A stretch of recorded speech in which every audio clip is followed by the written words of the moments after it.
Railway track पर एक बड़ा पत्थर पड़ा हुआ था जिससे कि बड़ा हादसा हो सकता था, लेकिन तभी इस मुस्लिम भाई को वो पत्थर दिखाई दिया और वो गया उस पत्थर को उठाकर साइड में रख दिया, क्योंकि इस्लाम में तकलीफ देने वाली चीज को रास्ते से हटा देना भी सदका है और अल्लाह ताला खुश होते हैं। जिसको अल्लाह ताला ने अपने घर में बुलाना मंजूर कर लिया, फिर उसको दुनिया की कोई भी ताकत नहीं रोक सकती। जैसे आप वीडियो में देख सकते हैं, कुछ दिन पहले इस शख्स की खबर बहुत ज्यादा वायरल थी कि वो एयरपोर्ट पर बैठा हुआ था और कुछ इशू की वजह से वो हज करने के लिए फ्लाइट में नहीं चढ़ पाया। अब देखिए, अल्लाह ताला ने फ्लाइट को भी नहीं उड़ने दिया। 2 बार फ्लाइट उड़ी लेकिन उड़ने में कामयाब नहीं हुई। यहाँ तक कि पायलट ने भी ये कह दिया, जब उस शख्स को इस फ्लाइट के अंदर बैठाया जाएगा तभी मैं फ्लाइट लेकर उड़ूंगा। अल्लाह की कुदरत भी कमाल है। यह है कश्मीर की रहने वाली अरबीना बिलाल, जिनकी क्लास 10th में फर्स्ट पोजीशन आई है, जिसकी वजह से फिजिक्स वाला ने उन्हें सम्मानित किया। लेकिन इनको सलाम है, क्योंकि ये जहाँ भी जाती है अपना हिजाब पहनकर रहती हैं। ये किसी भी कंडीशन में कहीं भी जाए अपना हिजाब नहीं छोड़ती, इसलिए इनको दिल से सलाम है। अल्लाह जब चाहे जिसको हिदायत दे। जिस औरत की तस्वीर आप वीडियो में देख रहे हैं उसकी उम्र 104 साल है और 102 साल की उम्र में उसने इस्लाम मजहब कबूल कर लिया था और वो इस्लाम मजहब को अपनाकर एक अच्छी जिंदगी गुजार रही है।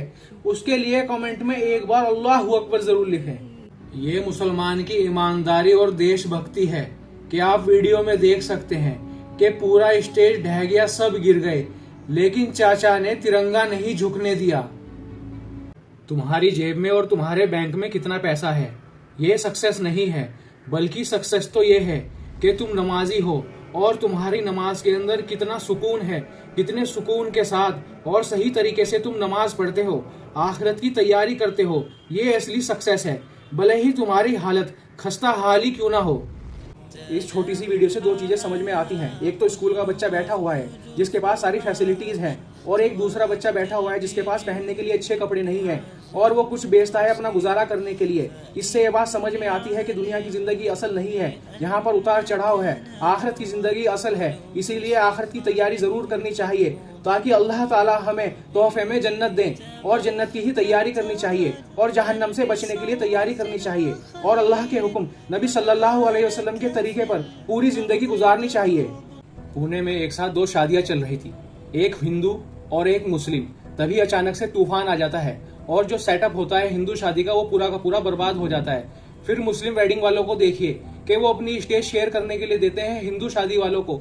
इसे कहते हैं यूनिटी, भाईचारा, और यही हमारा असली हिंदुस्तान है। ऐसा भी सिर्फ दुबई में ही हो सकता है कि बादशाह का काफिला गुजर रहा हो और कुछ सिविलियन सामने से रोड पार कर रहे हो तो बादशाह भी रुकता है।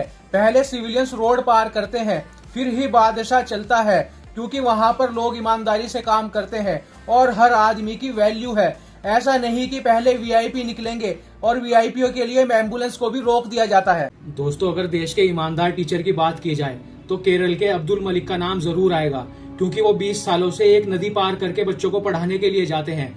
जब देश में ऐसे टीचर होंगे तो शिक्षा को दूसरों तक पहुंचाना यानी स्टूडेंट्स तक पहुंचाना बहुत ही आसान हो जाएगा, उन जगहों पर भी जहां पर शिक्षा का पहुंचना मुश्किल है। असली अमीर आदमी दिल से होता है, ना कि पैसे से। जैसे आप वीडियो में देख सकते हैं कि रात के 3 बजे हैं और ये आदमी बिल्लियों को खाना खिलाने आता है। इसकी साइकिल देखकर लगता है कि ये ज्यादा अमीर भी नहीं है, लेकिन ये दिल से अमीर है, क्योंकि वो गरीब होने के बावजूद भी इन बेजुबान जानवरों का ख्याल करता है और उसके पास जो भी पैसे होते हैं उसमें से इन बिल्लियों को खाना खिलाने आता है। माशाअल्लाह, जर्मनी में एक पुलिस ऑफिसर ने इस्लाम मजहब कबूल कर लिया जबकि वो ड्यूटी पर था, पुलिस की यूनिफॉर्म में था। और जर्मनी में हर हफ्ते बहुत से लोग इस्लाम मजहब को कबूल कर रहे हैं। मर्द और औरतें दोनों ही इस्लाम को कबूल कर रहे हैं। जर्मनी में इस्लाम बहुत तेजी से फैल रहा है। माशाअल्लाह, कोरिया में एक साथ 17 लोगों ने इस्लाम मजहब कबूल कर लिया और अल्हम्दुलिल्लाह इस्लाम कोरिया में भी बहुत तेजी से फैल रहा है।